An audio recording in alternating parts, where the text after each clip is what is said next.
हमरा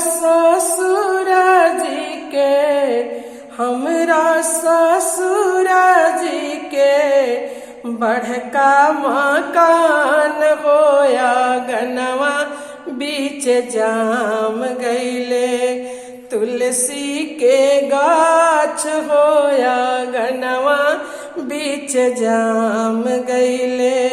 तुलसी के गाछ हो के मोरा तुलसी के जलवा चढ़ई है होवर के ई मोरा तुलसी के भजना सुनई है हो के ई मोरा तुलसी के भजना सुनई है हो कि सासु मोरा तुलसी के दूधवा चढ़ई है हो कि गोतिन मोरा तुलसी के भजना सुनई है हो कि गोतिन मोरा तुलसी के भजना सुनई है हो कि तुलसी मैया दैया दी है लाली रे सिन्होरवा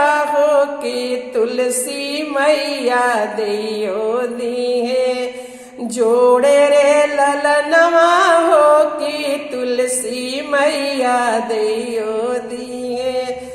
हरियर भरल पूरल हमरो अगनवा हो कि यही आशीर्वाद दिए तुलसी मोरा मैया हो कि यही आशीर्वाद दी है।